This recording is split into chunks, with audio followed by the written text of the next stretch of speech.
Jihadists like Osama bin Laden must be understood as products of, not counters to, the Islamic Reformation. Indeed, bin Laden joins a long and unsavory list of militant Puritans, whether Muslim, Christian, Jewish, or Hindu, who consider themselves and their individual followers to be the only true believers, and all others to be hypocrites, impostors, and apostates who must be convinced of their folly or abandoned to their horrible fates. It may be too early to know who will write the next chapter of Islam's story, but it is not too early to recognize who will ultimately win the war between reform and counter-reform. The cleansing is inevitable, and the tide of reform cannot be stopped. The Islamic Reformation is already here. We are all living in it. And I would pair that with a passage from Sam's book, and this is where I'm afraid the sparks will fly. The idea that Islam is a peaceful religion hijacked by extremists is a fantasy. And it is now a particularly dangerous fantasy for Muslims to indulge. It is now a truism in foreign policy circles that real reform in the Muslim world cannot be imposed from the outside. But it is important to recognize why this is so. It is so because most Muslims are utterly deranged by their religious faith. Muslims tend to view questions of public policy and global conflict in terms of their affiliation with Islam, and Muslims who don't view the world in these terms risk being branded as apostates and killed by other Muslims. These are two very different, diametrically opposed perceptions of the Muslim world, and I wonder if there's any way we can reconcile this. I think Sam's view is perfectly legitimate if your research tools are Fox News. I think it indicates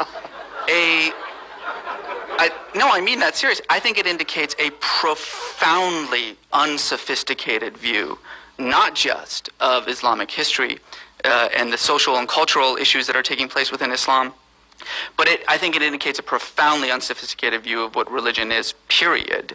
It is very easy, again. I mean, the easiest thing in the world is to write a book called, The Problem with Religion. All you have to do is turn your television on. It's not interesting. It's not a unique argument. But I think that to truly understand the role that religion is playing in the socio-political conflicts that are taking place in the world and what religion provides to those conflicts requires a far more sophisticated look. Let me just say this. I found it very gratifying that we began this discussion this evening, in fact, by talking about Hrant Dink, who, of course, was murdered by an ultranationalist.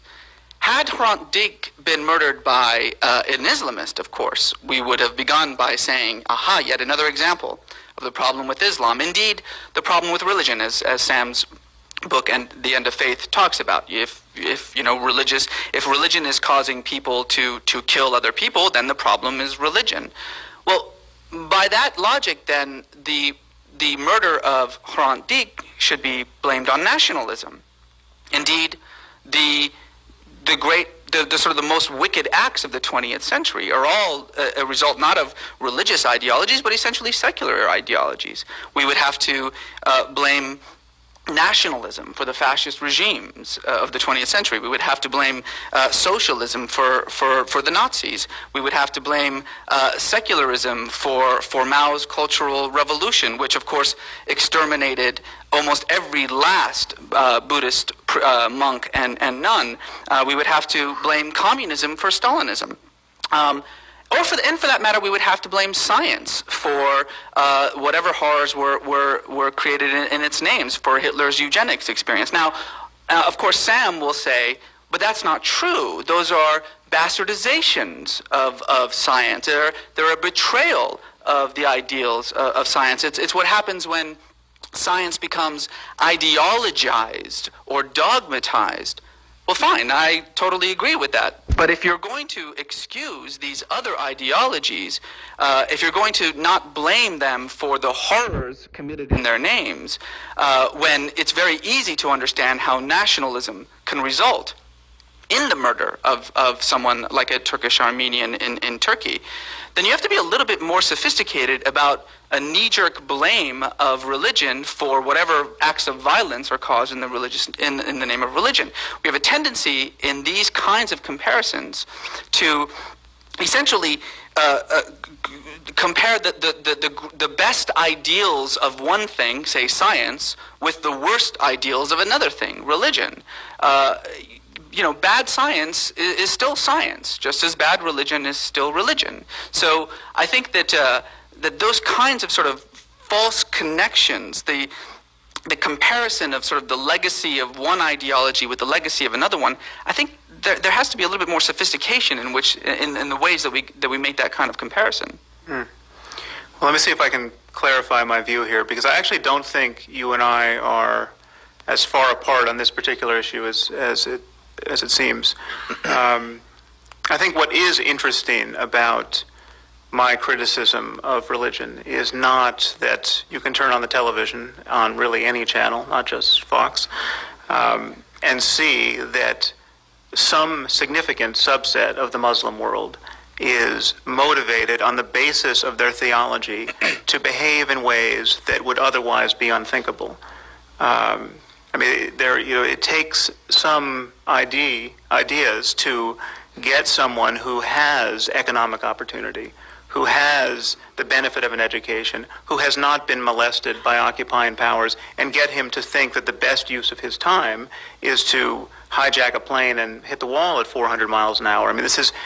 If this kind of violence were coming by and large from the poorest of the poor, the most desperate, the most abused, then those variables would be far more salient. But it's not, and there are a variety of studies that bear this out. But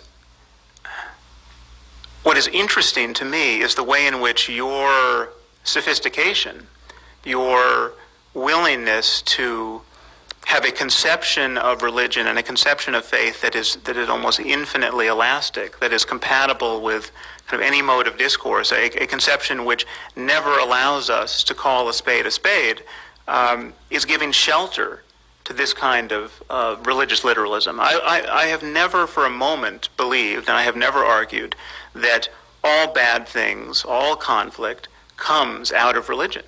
I don't even know if most does. I think probably most wars have been fought for reasons other than religious ideology. But the larger issue is dogmatism. The larger issue is belief without sufficient evidence, belief that is intrinsically divisive because it is immune to criticism, it is immune to the normal tests of conversation, tests of reasonableness, and these beliefs that divide us into these separate moral communities where we have Christians against Muslims against Jews, or blacks against whites, or one nation against another nation based on nationalism. I think nationalism can be incredibly corrosive of everything we want to encourage in civilization.